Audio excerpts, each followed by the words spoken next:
What's up, YouTube people? Shaggy the Writer, live at the Anderson Township Library, where I'm probably going to have to be censoring myself a little bit because I want to read the Atlantropa articles as we're getting close to the end. Let's start out the shout-outs. Only got about 38 minutes left until the computer kicks me off, so better start the shout-outs. All kinds of love goes out to Against the World G, as well as Octawave Angra, who'll be going by, I think the joke was Nissy Sizrups. It's just mad love to Nissy Sizrups. Mad love to everybody over at Cody's Lounge on the r/alternate history hub Discord. All kinds of love to Rakeem, Brittany, Marie, obviously Octawave, Don't Watch Continue, Dog Rose, Spat Spurt, the Trash Panda,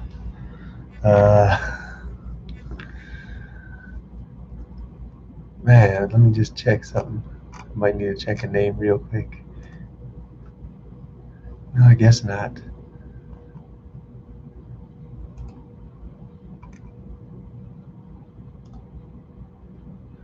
Anonymous Black Hole.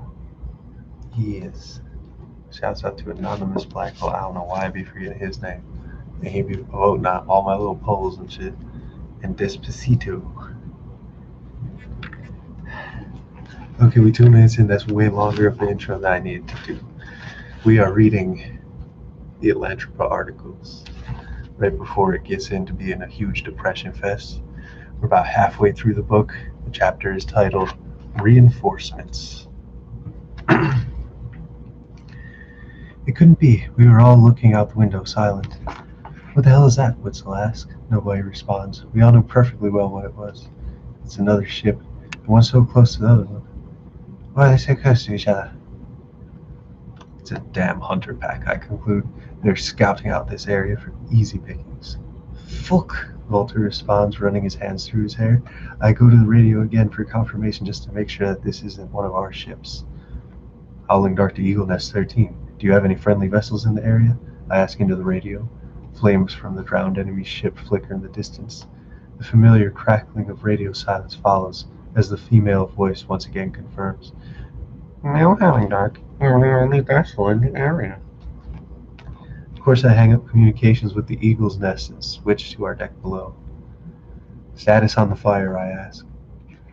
Doesn't seem to be taking much damage, sir. Voice responds. We've doused the fire and it looks like it just needs some patchwork. No damage to the hull. I hung up. Alright, I announced to the bridge crew. I'd say since we've probably already been spotted, we should start the festivities off first. Everyone nods in agreement. Even shaken Ulrich and Volker turns to the ship.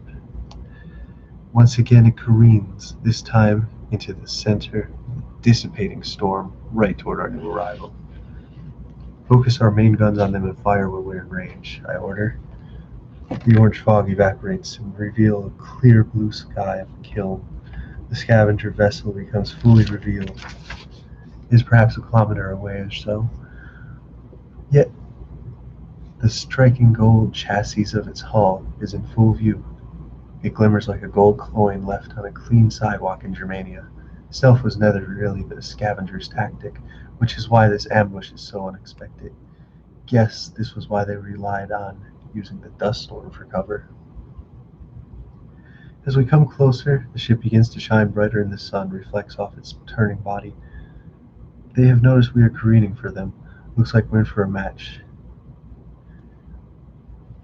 We're in range, sir, Witzel confirms, and I nod my head. Open fire with the main cannons, I state, still glaring at the obnoxious shining beacon against everything the wreck stands for. I've heard reports of when these ships would form fleets and attempt to attack the nests. The nest would always usually fail, But it was said there was nothing quite like seeing a couple dozen of the gleaming vessels barreling towards an innocent nest. The large silver cannons at the front of the deck aim themselves toward the distant gold ship and explode into a puff of black smoke and flames. Our ship rocks backward just slightly from the momentum, yet we push forward. With the storm now in our wake, fully clear area has been realized. On this white landscape there is only our ship and theirs. The white sand rises and rounds splash around the scavenger ship. One, two, three, yet there is no fire, and the ship carries on. Smoke rises quickly from the enemy ship, yet it isn't because of our rounds. They're retaliating. We don't alter our course. We need to get in for a better range. For now, it will simply be a game of who can connect the first shot, and scavengers rarely are the ones to connect first. There is a screech, followed by a deep thump. The ground to our port side explodes and sand splatters down the deck. Another round hurls right above the ship, missing it entirely. Those were pitiful shots. Ulrich sits in his chair, fidgeting. I know he wants nothing more than to press a button and obliterate the ship from the air. Yet I'm confident we don't need that. This is a match, and I set the rules. The rules are that the ship will need only the weapons it brought with it. Half a kilometer away now, I can begin to make out the spirals that jut upward on the gold ship. They're much like the towers on the Howling Dark, however they are more like tent poles. They hold up a large canopy of white and orange. All scavenger ships have canopies. People theorize this is for shade, but I believe it's mostly for camouflage. Not camouflage from people on the ground. They paint their ships gold, so that's out of the question. But camouflage from satellites. The right control space, ager drops, colonies on other worlds, all of that. The most technological civilization on Earth which can bomb people from beyond the atmosphere, and yet, because of those damn canopies, the scavenger ships blend right into the vast desert. We are practically blind to when a radar will even show them coming towards an eagle nest on the border until it's already there. Even with all of our technology, we are bested by a well-colored rug.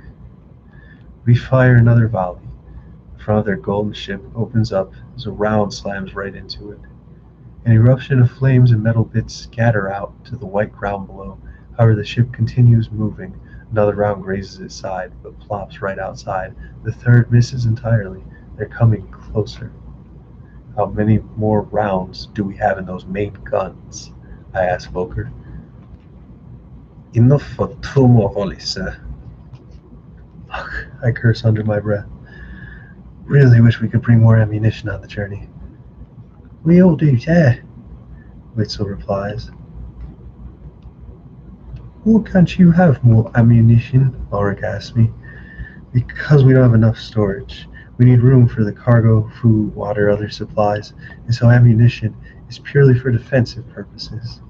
I answer, putting my hand to my brow.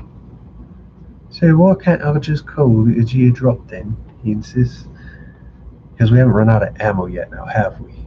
More rounds go screeching over our heads. One lands to our starboard side, rocking the ship and me along with it.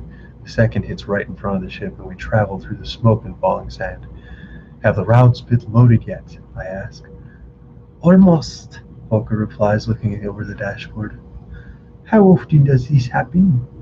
Ulrich asks, looking at the glinting ship traveling even closer. Every few trips or so, nothing to worry about. We're loaded, sir. Ready for on your day. Witzel confirms. I hold up my hand, keeping my eyes on the ship. It's coming so close that the details on the bow are becoming distinguishable. Intricate patterns of diamonds, curves, cover the rust and golden pus. Green flags flutter on the bowsprit. Fire, I mutter. In a certain explosive roar, more black smoke cascades out of cannons, sending rounds flying across the desert. Not even a second later, one of them slices into the canopy. The white tarp shreds apart from the impact and flies into the air, left behind in the vessel's wake.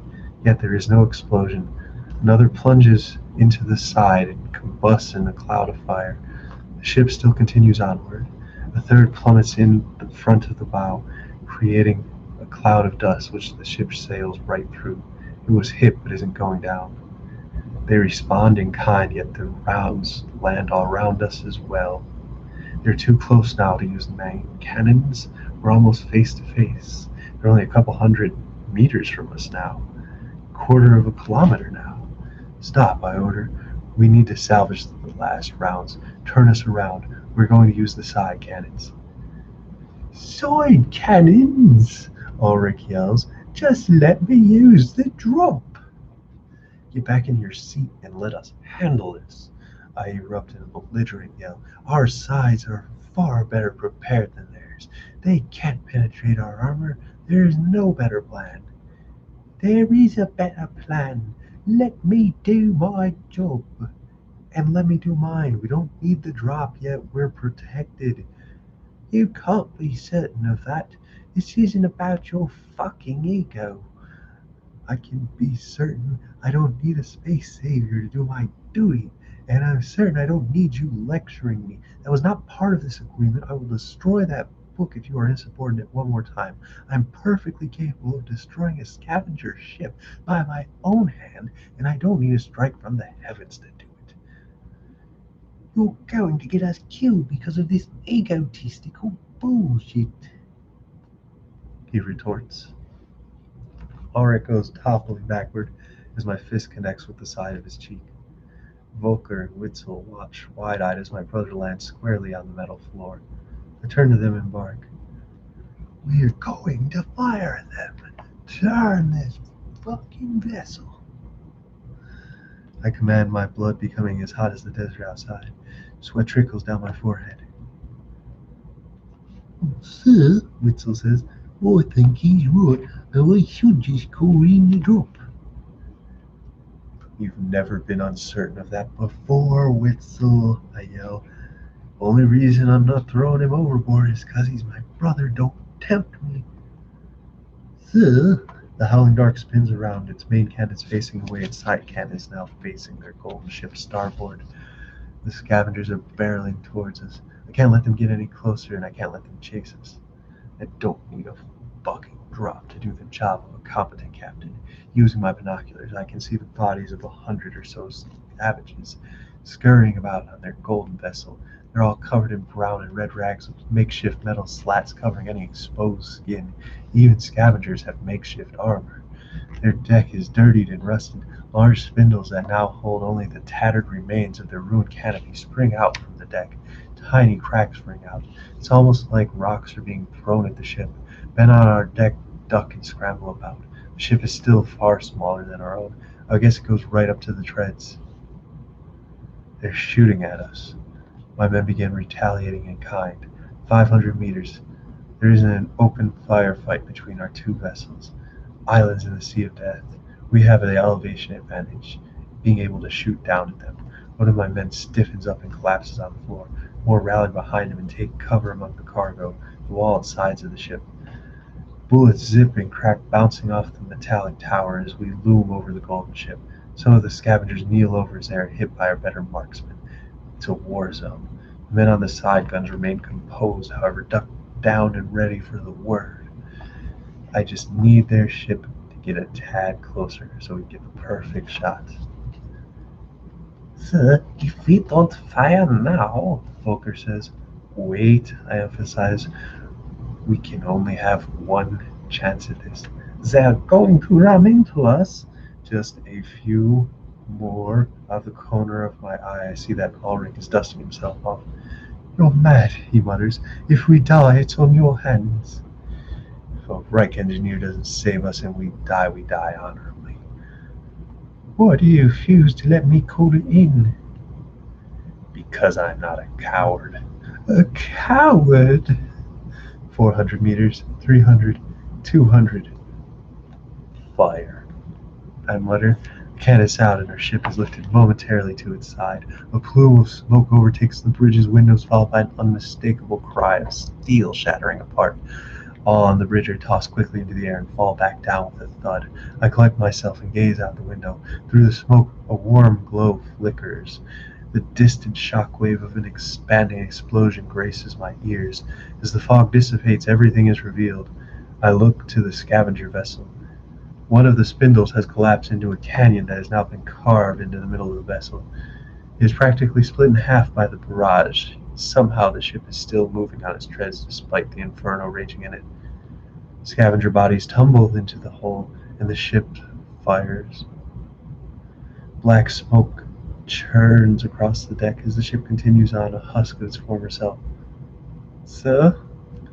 Volker says quietly. "We did it," I respond. "We've taken damage." She put down the binoculars to see our deck riddled with holes and caked with flames. Blood has been splattered amongst the crumpled bodies of men still holding their weapons. I can see I can't see the bowsprit. All there is a short metal stick instead of the long jutting sword. Long ravines are carved deep into the metal where the scavengers' rounds skim past. My heart sinks. They did penetrate. At least on the deck they did. "What's the damage?" I ask blankly. Volker looks over to the numerous blinking lips. "We took some damage in the engine room. The bow deck is heavily damaged. We lost the bowsprit, and what? It seems like they damaged one of the treads." "How? They have weak cannons. How the hell did they hurt the treads?" "Lucky a shot, I suppose." "They were missing all those shots before." "I don't know what to say, sir. Fucking will it hold?" "I don't know, sir. They are supposed to handle everything, even enemy fire. I haven't dealt with something like this before." "He's coming," Ulrich mutters, touching a cheek now turning purple. I yell out in frustration. "Fire again!" I order. "No need," Ulrich says. I turn to him, speaking into a small radio. He is looking about the dashboard with our coordinates. He's whispering something about his knighthood, and then he says, "Aegir." More rounds fly past our tower. The fucking ship is still not dead. My heart simply feels empty. My mind is wrapped in nothing but a wall of defeat. "I'm sorry," Ulrich tells me quietly. "I wanted it to go differently." "Drown like a fish, I suppose," I mutter, running my hands across my sweating face. Above our heads I hear a distinct boom. It's the sound of a round flying past our head. The roar only gets louder, deeper, more distinct, as if something was falling towards us. 100 meters. I look outside as the towering, blazing ship still moves with all its strength towards us. Scavengers fall off the side of it, yet not stopping. And then it does. In a moment it explodes into a puff of sand and smoke. We are all lifted off our feet once more, and the windows around us shatter. Sand blasts into the bridge along with the scalding kiln air. The entire ship rocks to one side, almost feeling like it'll tip over, yet instead it flops back on two treads with a mighty crunch. I spit up blood and lift myself up from the floor, littered with broken glass. Howling winds surround me as I feel my bare skin begin to burn. I crawl slowly to pick up my helmet on the other side of the room, gasping for proper air. On my stomach, I place my helmet onto my head. The satisfactory pressurized heave of the suit releases fresh, breathable, and cold air into my lungs. Lying there for a second, I take in my surroundings. Ulrich is lying face down across the room. His helmet. Where is his helmet? I pull myself up and stumble around to look for it. I see it tossed near a knocked over shelf. I take Ulrich's helmet and quickly place it onto his body. His eyes open. "I think the blast may be back out for a sec," he groans, stretching his arms. "Did it work? Did the Atlantropa do its job?" I put out my hand and I pull him up. We look at the crumpled heap of metal now consumed by a mountain of sand. There is now a deep crater in the flat landscape. "Yeah, it did the job," I reply in a soft, gasping tone. Walking over to Volker, I pick him up. He extends a weak knee to prop himself up, clutching at a bleeding wound on his face. "I took glass to the face," he sputters, coughing up a glob of blood. "We'll get you a medikit," I comfort. "Ulrich, how's Wetzel?" "Ansel, Ulrich says, standing over the collapsed body of a kid his age. It's not good. I prop Volker into a chair, give him one of my cloths to stop the bleeding, then make my way to the still unconscious Wetzel, face down in a pool of crimson. With a gloved hand I turn the kid over and close my eyes slowly for disappointment. Disappointment at myself for letting this happen. When I open them I see Wetzel, his blue pupils crashing with bloodshot irises. A large shard of glass had lodged itself directly into his neck, blood pouring like thick syrup out of his half-open mouth, punctured windpipe.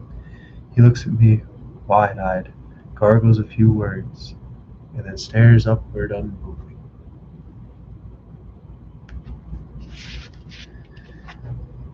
R.I.P. Wetzel.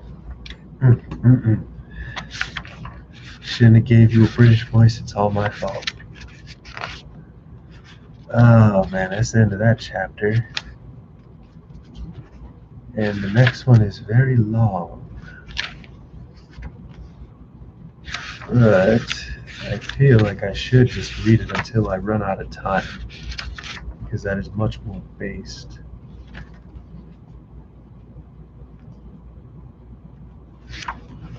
I don't know.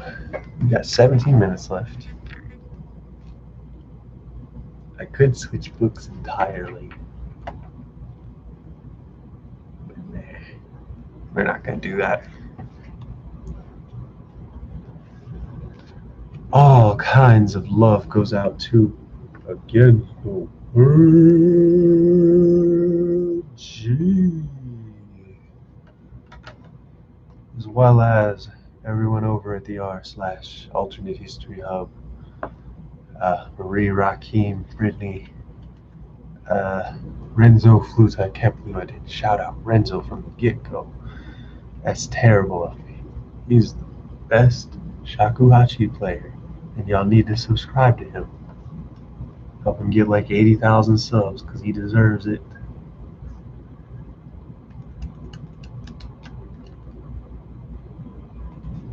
I think we're going to read this next chapter as best we can. When it comes down to like the final 5 minutes or so, I'll sign off.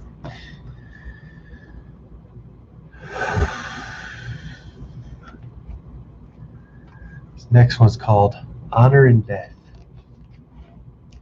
The ship is damaged. We patched it up as best we could, but there wasn't much we could do with the resources we have out here. We'll need to go to an Eagle's Nest for repairs, and it's at least 30 kilometers away.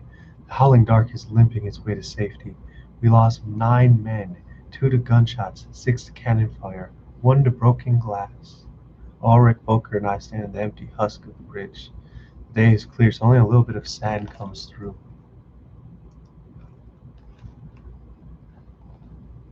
Man. Even so, we still need to wear our armor and helmets to stay safe. Volker was able to get patched up. We buried the dead, including Witzel, in the desert, placing tokens with swastikas on top of their graves. From the environment of the crew, none of them blamed me for what happened. It was just the nature of the kiln, the nature of the scavengers. Our friends died serving the Reich, and as the eternal Fuhrer preached, that is the most noble death any of us could hope for. They all died heroes, but deep down I know they didn't need to die like that. I've done that same maneuver dozens of times. Sure, it's risky, but it always came with a big reward as well. Shots from the main cannons were missing. They have a narrower range than the side cannons. It was meant to be one decisive blow, and it has always worked before. Yet instead of celebrating victoriously while still sailing away from the wreckage of our enemies, I watched over my man's burials in this land of salt and sand. With the tread damaged, nobody knows how long we have until it gives in.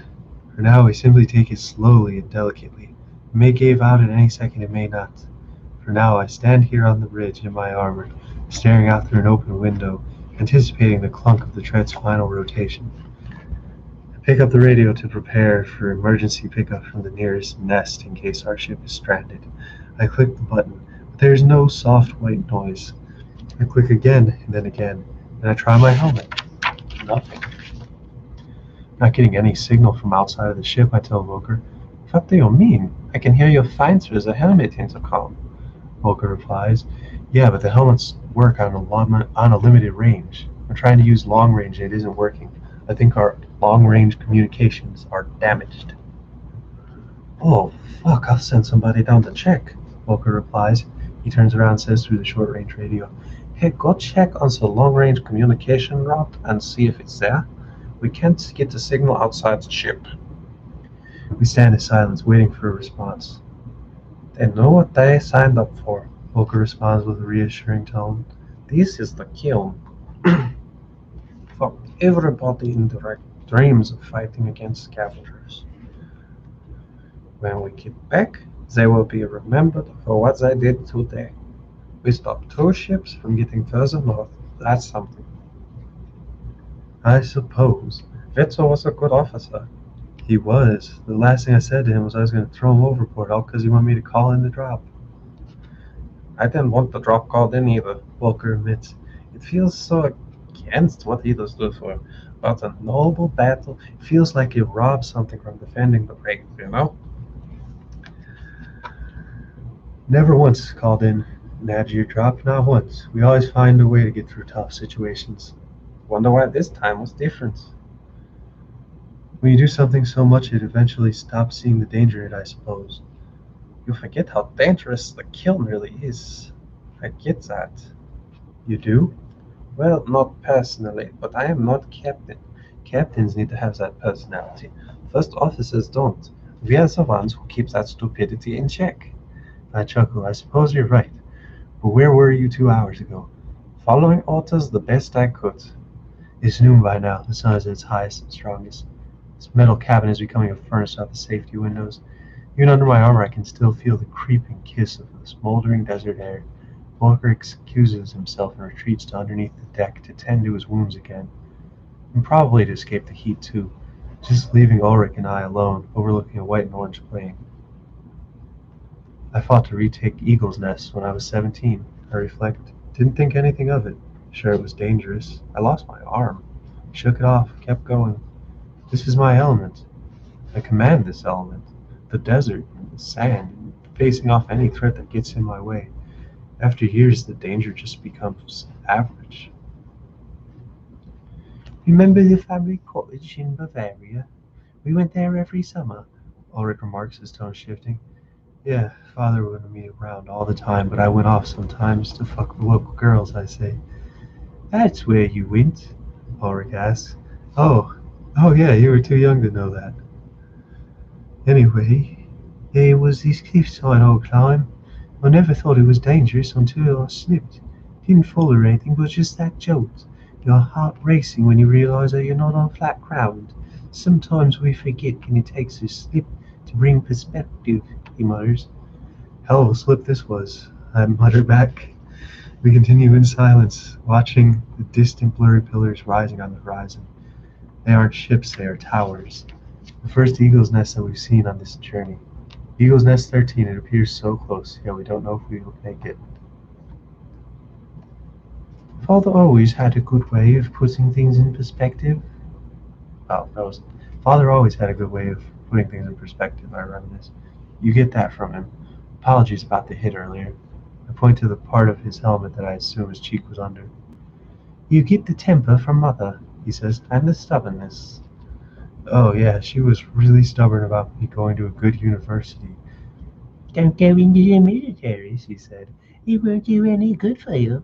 Silly her, though, I got a metallic arm out of it. I joke, holding up my rusting arm. She forced me to go to university, Ulrich flatly admits. It catches me by surprise. What? I thought you were a scholar and you wanted to study history and all that. I do. I kind of wanted to serve first for a while, you know? You were already deployed in the kiln. We kind of looked up to that. I wanted to be like that. The eternal Führer always wrote about fighting for our people. He talked about serving the people as well, I explained. You're a knight, a descendant from his original guard. If that isn't serving, I don't know what is. Right, Ulrich agrees. It should be a dream come true. And it isn't? It's not what I thought it would be. Maybe I'll just imagine the rest of Germania The rest of the rock being like Germania. I knew that the kiln was dangerous, but what? I guess I just imagined it'd be different. Different how? When I first envisioned calling in an Atlantropa, I thought it would be this glorious moment, the feeling you get when you served, did something. Yet it wasn't out of glory, it was out of desperation.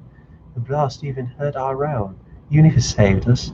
Like the salvation ended up harming everyone on both sides, even if we survived. What are you getting at? We've always been told that dams are so good because they give us endless energy and stopped us from going to war again. And the dams are good, don't get me wrong, they saved us. Yet at the same time, it still harms us, you know? The dams drain the sea. It took something away to prevent us from losing everything. Just like the drop took away so we could be saved. The dams took away the water? The water. Something. I don't know if this Reich is what the Eternal Fuhrer would have wanted. For us to still be fighting against scavengers and defending our borders 1,000 years after he's gone. You're a scholar. You'd know more than anyone else what he would have wanted. I think he'd be happy to simply see us alive. He didn't just want the Irene alive, he wanted his people, those that looked like him with blonde hair and blue eyes, his destined race to thrive. This just doesn't feel like thriving. It feels like we're straggling. He did say that we would struggle with the scavengers, you know. Plagues can come back occasionally. I've always wondered why we can't just invade down south, find the scavengers, and end this once and for all. You're asking the wrong person, Ulrich. I always figured it was because it's better to protect our own borders. If I was a Führer, we'd do things differently. I'm sure you would. Try and find the lost records before the reclamation. Imagine seeing the actual faces of the original National Socialist leaders.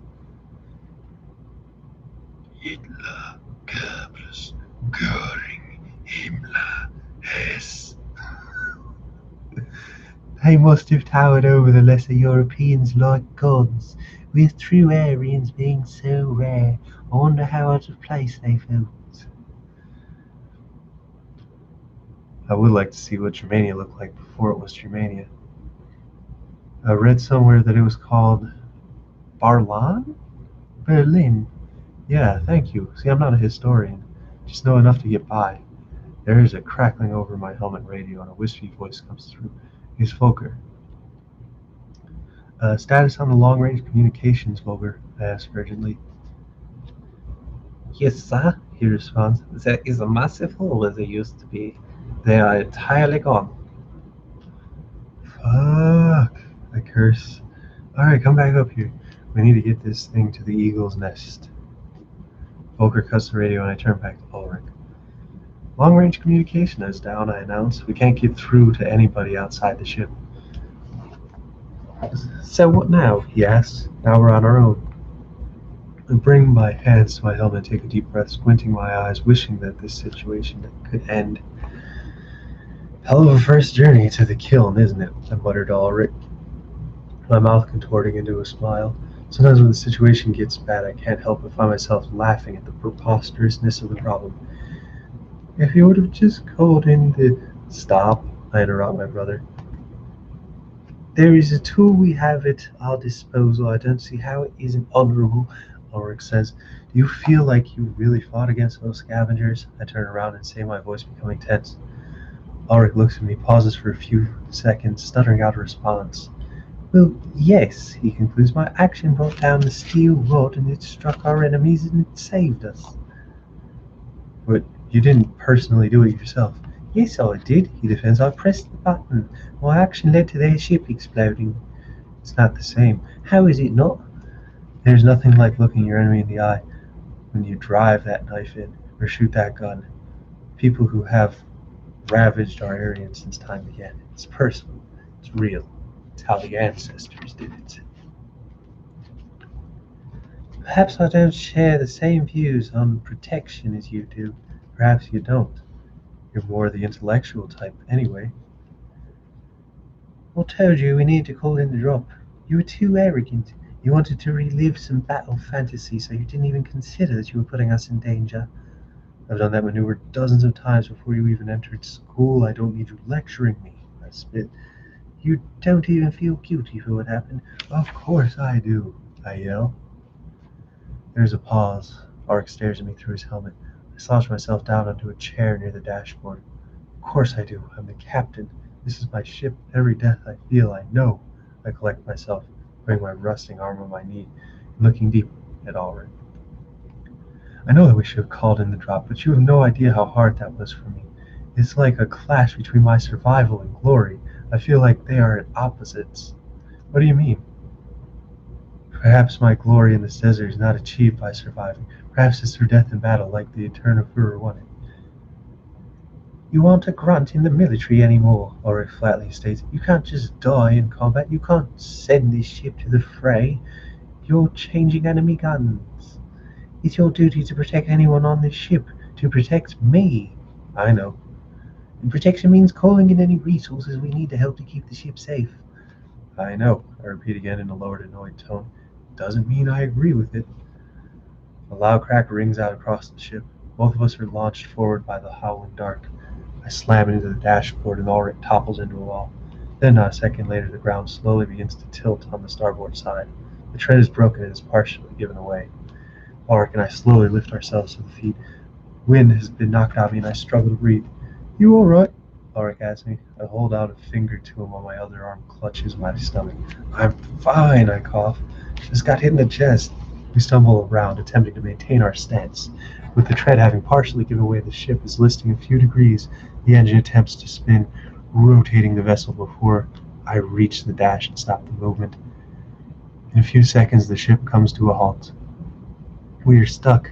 I peer out toward the eagle's nest far away, its large towers sluggishly rising above the white desert, taunting us. Volker opens the door in a slow, delicate fashion, trying to maintain his balance. He meets Ulrich and me, all of us understanding the dangerous situation we're in. The ship is trapped. We have no communications with the outside world. We need to send for help, I tell him. Fantastic. That's what I was thinking, because I don't feel like boiling alive in this sitting oven, he responds. So what do I do? I'm asked in a flat voice. We can't walk, it's too far, I theorize. We have the camels, however, and they certainly have enough fuel in them to get us to the eagle's nest on the horizon. Does everyone take the camels out of the ship? Ulrich says. Of course not, Volker says. We still have the cargo. What if another scavenger ship comes by? It's just cargo. You're willing to die for that? There are weapons in those cargo crates as well, I butt in. If they get a hold of those guns and ammunition, then who knows what damage they could do. Most of the men will need to stay here and defend it, or in case help comes. Is there supposed to be another ship coming this way? Ulrich says. Not for at least 2 days, I state. And that's where we'll end it, because this is a pretty long chapter. Oh, it's actually not, but I have to end it because I've only got 56 seconds left.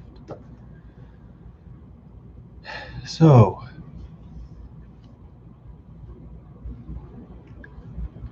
thank you so much for everybody for showing up and showing out.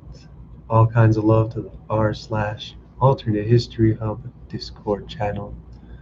All kinds of love to Renzo Flutes, Rakim, Brittany, Marie, Octawave, Don't Watch, Continue, Dog Rose, and of course the illustrious Against the World.